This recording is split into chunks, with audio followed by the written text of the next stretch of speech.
All righty.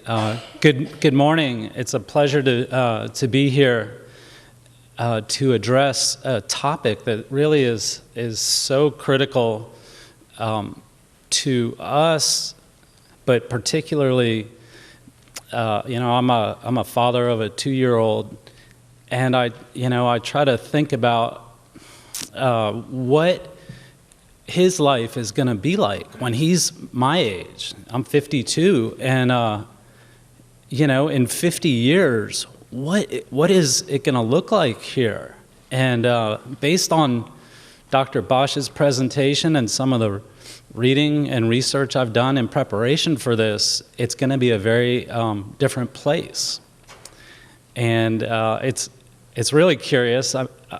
I've been working on Chesapeake Bay issues for more than 20 years now, and I've always seen water quality really tied intricately to quality of life.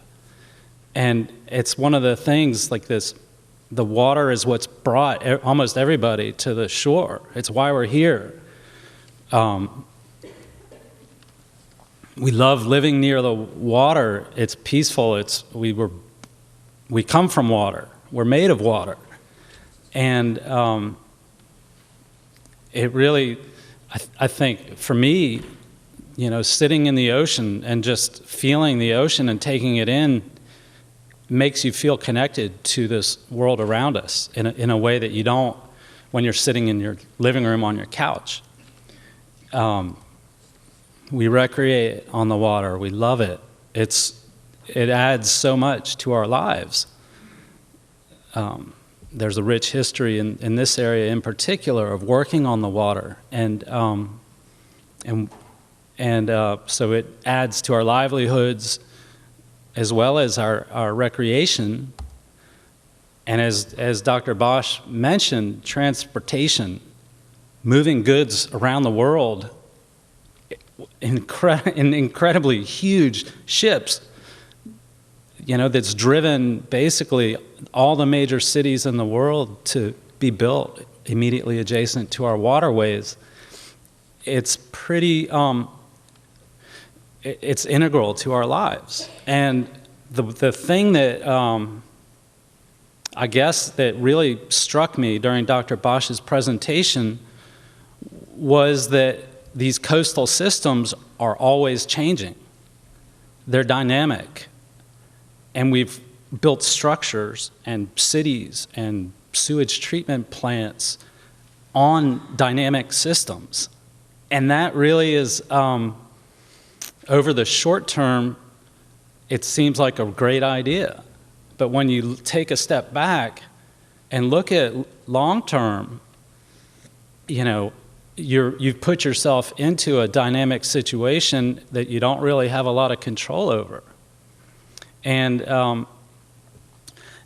that raises the question, I guess, of my talk or my breakout session, which is how do we build resiliency into our communities? What are the steps that we should be thinking about so that, when our children grow up and our grandchildren grow up, that they have, they aren't looking at us like, what did you guys do? Personally, I want to be able to look my son in the eye and say, I did everything I could do to make sure that the world that you grew up in was one that was vibrant and gave you the opportunities that I had when I was growing up. So interestingly, I lived in Annapolis for 15 years, and I was pretty surprised to learn that they'd experienced a foot of sea level rise over the last century. In that Union of Concerned Scientists study that Dr. Bosch mentioned, that's where I got this data. Since 1970, Annapolis floods 4 times more frequently than it used to. And based on their projections, a 6-inch rise in sea level in the next 15 years is, when you think about a foot over 100 years, and then we have 6 inches over over 15 years, that could lead to some dramatic changes in that interface, in that coastal region. And they're talking about 180 flood events a year. I mean, that's going to lead to dramatic change for people like Svein Storm. I don't know if he's here, but that on the picture on the right, he lives up on Upper Shore in, I think, Centerville or Chestertown area. And he has an ice cream shop on City Dock. So that's him pumping water out of his shop. It's just, and then by 2045, 360 flood events a year. So I would say that's saying half the year you're going to have flood events because of the tide cycle. You'll have 2 high tides a day. And that, to me, is astonishing. So this breakout session really is going to be about talking about, exchanging ideas on how we adapt. What kind of changes can we make? Do we think about a planned retreat, moving buildings, infrastructure? I mean, our wastewater treatment plants are all immediately adjacent to water. What happens when they flood? We spent millions and millions of dollars upgrading our wastewater treatment plants, building new plants to keep our waste out of the water. But, you know, plants like the Greensboro plant on the Choptank River is built in the floodplain of that river. And that's not it's not influenced tidally very much. It's influenced primarily by the watershed above it, but it goes underwater with some regularity. And when it does, it's discharging all the waste that it's storing out into the river. And that's certainly something that I think it behooves us to plan for. The other thing that I've found really interesting is, you know, when I think about change and how we see it, how we perceive it, I think everybody in the room is familiar with, as Dr. Bosch showed the photo of that last house standing on Holland Island. And to think that island had a community with a post office and a grocery store, had people earning their livings, living, dying for generations, and then to have to pick up and literally take your house apart, put it on a boat, and bring it to Crisfield and rebuild it somewhere else. I mean, those people had to deal with dramatic change in their lives that occurred over a very short period of time. And that's because of this, as Dr. Bosch mentioned, the rate of change increased so dramatically. That rising sea level, this slide kind of shows the impacts of a rising sea level. And it has these lines that show minor flooding and moderate flooding relative to a fixed structure. And when your baseline high tide moves over time, as it has, then your flood events, what triggers a minor flooding event and a major flooding event, all of a sudden it's a much smaller margin that you're dealing with. And a spring tide all of a sudden is generating big floods. And that to me is one of the issues that's really crucial to how we're gonna move forward. And Holland Island isn't the only example. Dr. Bosch showed a photo of the last little bit of land on Sharps Island. In 1993, I got to visit Poplar Island, so before the restoration work started on it. And the island was not much bigger than the room we're in. That was all that was left of this island that used to be more than a mile across. And today, you know, thanks to this billion dollar effort, that island is now habitat for migratory birds, for ducks, and is truly an amazing place. So these are some of the questions, let's see here, that I'm going to pose to our group. And I think that, what will the Eastern Shore look like in 2050? I think that's going to be, particularly, this is similar to the map Dr. Bosch showed. The colors are a little different. So the purple and dark purple are both are marshland. The dark green is fresh or tidal wetland, non-tidal wetland, and the light green is areas going up to 1 meter. So if you look at, let's see, this map, this is Lower Dorchester County, and you look at where the dark green and the light green and the purple colors are, and you picture, in 2050, sea level being maybe 2 feet or a foot higher. Imagine those areas going away. Imagine losing Blackwater Wildlife Refuge, the whole refuge being underwater. Imagine the impacts to Hooper's Island, to Elliott's Island, to Taylor's Island, places that I feel so connected to I feel are such an important part of our, they just connect us to our heritage in Maryland. So I thought that last graph Dr. Bosch showed was incredibly compelling because it showed that we can do something. We have control of impacting how much sea level we have to deal with. And it's scary to think that we, as a society, have to do something on such a huge scale. And then as a planet, how do we motivate an entire planet to act? All these countries across the world that can't get along over basic issues. Now we have to come to agreement over what kind of emissions how we live. It's really the fundamental question. It's how are we going to live? How do we take control and try to leave a world that's better for our children? It's pretty compelling.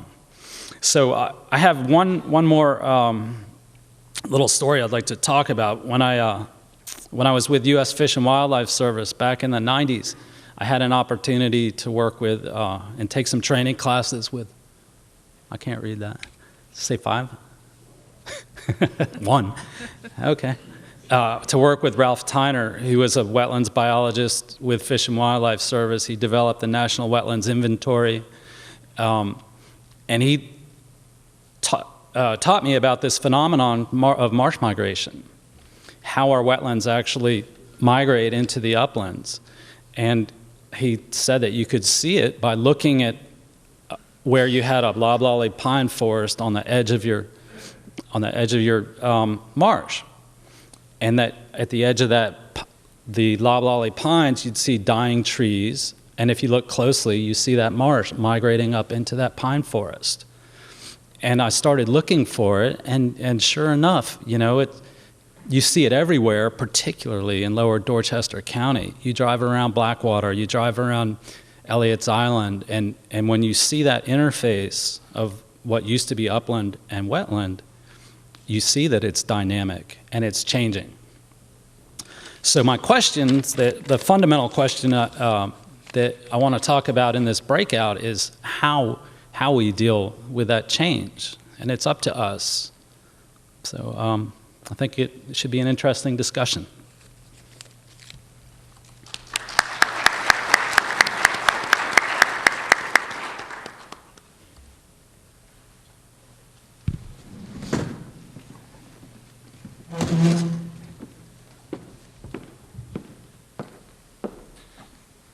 As a father of 3 beautiful daughters, I'd like to first of all thank the League of women voters, for allowing me to come here and speak with you today. I think it's a great honor that you allowed me to stand here in front of you.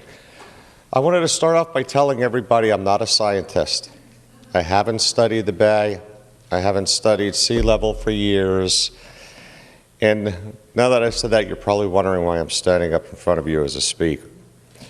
I have the unique position of holding 3 different hats.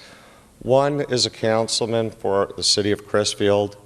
The second is being the code officer for the Somerset County. And the third is having the gift of being a critical area commissioner for the state of Maryland.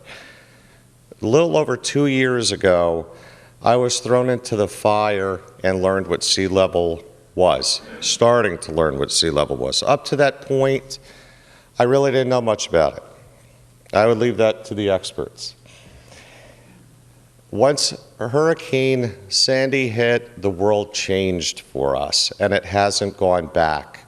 It hasn't slowed down, and it's taken us to different levels in the city and county, along with the state, looking at this for the first time, I think, in a real serious sense. I think it took a lot of people by surprise, had them turn their heads and really pay attention to what's happening. And I appreciate all the information that's coming out at this point. From my side, if you come to view my presentation today, I'm going to be doing a little twist. Because all the information, I couldn't even compete with these people. What I'd like to give to you if you come to the presentation is a firsthand experience for the first time that I've talked about in 2 years. My wife and I haven't even talked about it. The personal experiences we had going into Hurricane Sandy. What happened when Hurricane Sandy, what happened after Hurricane Sandy, what the city did immediately after Hurricane Sandy, along with what the county did to move forward after Hurricane Sandy.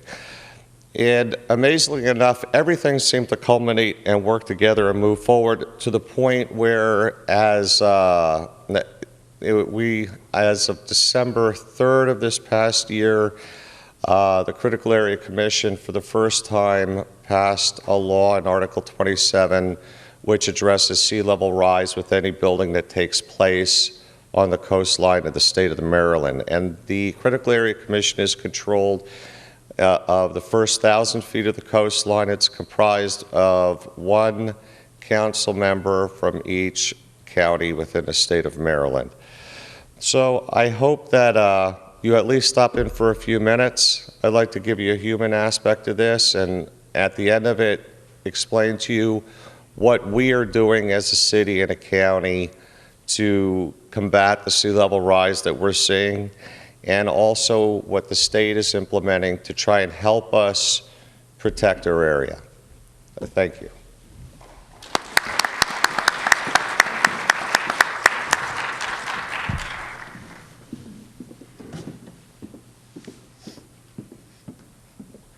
Hello, everyone. Am I the last speaker standing between you and lunch, I think? So before we break into the breakout sessions, once again, I'm Zoey Johnson from the Maryland Department of Natural Resources. I'm the Director of Resiliency Planning and Policy. And it is a pleasure to be here today. I'd like to thank the League of Women Voters as well as Chesapeake College for sponsoring this event. And the problem with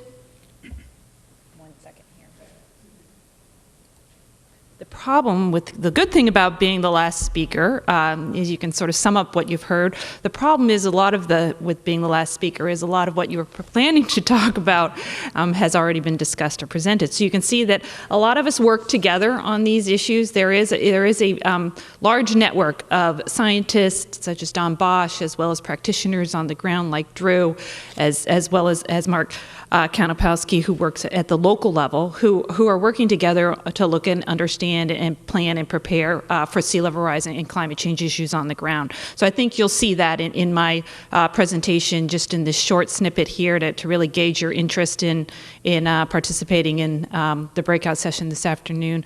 You'll see that there's a connection between all this work. But what I was asked to talk about is after the storm, before the next, what do we do? And we've been spending a lot of time. I've worked for the Department of Natural Resources since 1998, trying to shape a statewide strategy for addressing sea level rise impacts on the ground. So we have a lot of ideas, we have a lot of strategies that we've written, a lot of reports but on what we should do before the next storm. And we're in the midst of a lot of implementation, but we still have a lot more work to do. So that's what I'm going to share with you today. So as you can see, we also like to talk about Sharps Island. As you know, you saw the picture that Dr. Bosch presented with the folks standing on Sharps Island. This is what Sharps Island looks like on a nice summer day with a navigational buoy. You know, at one point in time, Sharps Island was at least at 438 acres, and it has reduced. This island typifies a process that's going on within the Chesapeake Bay. One fact you haven't heard today is that the Chesapeake has lost 13 islands that were once mapped on nautical charts. And we like to use these examples to really illustrate the types of impacts that the Bay has experienced and the types of impacts that may come in the future. What we're seeing on our landscape across the state already are impacts to public infrastructure. This is a road that washed away after Hurricane Isabel in Anne Arundel County. We're seeing impacts to public infrastructure on Maryland's eastern shore in Dorchester and Somerset County in terms of the number of roads that are becoming more frequently flooded or inundated due to standing water. We're seeing changes and impacts to private infrastructure. These are homes that were damaged in Chesapeake Beach after Hurricane Isabel in 2003. Devastation, again, to private infrastructure and private residences due to Hurricane Sandy in Crisfield and on Smith Island. So it can have really a large emotional and economic toll to the population of the state as well. Drew just mentioned those changes in migration pathways of our tidal wetlands on Maryland's eastern shore and the die-off of our loblolly pines. This is a photo in Blackwater Wildlife Refuge where you can see those snags that stand, and you can see the transformation of that marsh from a marsh system to one of what will soon become open water. We're seeing erosion of our agricultural lands on Taylor's Island. This was once a CREP buffer that slowly erodes away, and then the buffer needs to move farther and farther back each year to maintain and protect this viable farmland from erosion. We're seeing impacts to our coastal communities this is another picture of Hurricane Isabel in the city of Annapolis. Inundation, which happens slowly over time, but we're also concerned about the impacts from an episodic or, a one event-driven phenomenon such as a hurricane or a nor'easter or just a coastal storm. So we have to think about coastal flooding in the short term, but also inundation and long-term submergence of lands in the long term and other impacts that are associated with that, such as sort of that chronic shoreline erosion or inundation or saltwater intrusion or higher water tables on Maryland's eastern shore. So this is a map of Maryland's storm surge risk. Hurricane Isabel carried a surge of between 6 to 8 feet, which was typical of a Category 2 storm. So, but that's a look at the landscape scale. We do a lot of work at Maryland Department of Natural Resources, working at the community scale, sharing this information with our communities, helping them to understand, and giving them resources to better help communities plan, prepare, and adapt. So that's something I really want to spend, that I'm going to spend some time talking about in my session after lunch, is the work that's going on at the community scale, the work that's going on at the state level to move forward and help develop and implement specific adaptation strategies to help build resilience in the future. We know that based on data and based on good survey tools that we have over 1 million Marylanders that are at risk of inundation from sea level rise, or homes that could be affected by sea level rise over the next 100 years. So this Climate Change Communication of Maryland is a new formed group with a lot of support from the Town Creek Foundation here on the Eastern Shore. They have put out a number of good products for us to help communicate the impacts of climate change and sea level rise. This is one of the graphics that we released last year. The motto is rising waters, it's a sure thing, and really we're hoping to use products like these to help communicate the need to plan and prepare and advance some of the work that's ongoing. The Climate Change Communication Consortium also has done a lot of survey work to help us better sort of understand the success of our programs and provide support and guidance for us in terms of moving some of those programs forward in the future. So in 2014, following a survey in 2013, they've surveyed over 6,300 households in Maryland with a 30% return rate on these surveys. They've surveyed folks on their perceptions and their understanding and their values associated with climate change impacts on human health, climate change impacts on clean energy, and also specifically climate change impacts and perceptions associated with adaptation, notably focused on sea level rise. So the information that these surveys have provided us is really invaluable in helping us understand what the common knowledge about sea level rise is, and also gives us the encouragement and the support that there's a general interest in the state and local governments really taking this issue seriously and moving forward. So the 2014 survey results show us that the majority of Marylanders, over 55%, support protecting Maryland from rising waters. 55% say that protecting coastal areas from sea level rise should be a high or very high priority for the state's General Assembly and the governor. However, what the results show us is that many Marylanders are not sure that sea level rise is happening. So we've had to spend a lot of time talking about, while there's general support, there's still a lot of work to be done to communicate about the phenomenon that's happening, about the future projections, and what they mean in terms of our need for preparedness and response. So folks in Maryland feel that there's an understanding between the link between climate change and sea level rise, about 53%. And again, the survey results show us that there's really, again, that high percentage, 73% say they would like local and state governments to take actions to protect communities against future harm. So if you're interested in these survey results, again, we have them that are focused on sea level rise and human health and other aspects of climate change. The nice thing is that the survey was run in 2013, 2014, and it will be published again in 2015. So we can sort of track our progress and the public's support, but also their engagement on looking at these issues. Under the Governor O'Malley administration, there is a climate change commission that was formed in 2007. Dr. Don Bosch chaired the scientific and technical working group, and I worked on the adaptation and response working group. And together, the reports of the three working groups, there's a third on mitigation and greenhouse gas reduction, put out what we call Maryland's Climate Action Plan in 2008. The first strategy that was released as part of that plan was a specific strategy on sea level rise and coastal storms. It laid out a suite of actions that we needed to take at the state level and at working in concert with local communities to help build resilience. In 2011, we released another strategy that looked much more comprehensively at a wide range of climate change impacts, and again, has a number of components focused on sea level rise. We looked at water resources, agriculture, infrastructure, forest and terrestrial resources, bay and aquatic resources, human health, to really think about the steps that we need to take as a state to move forward in terms of enhancing preparedness or building resilience.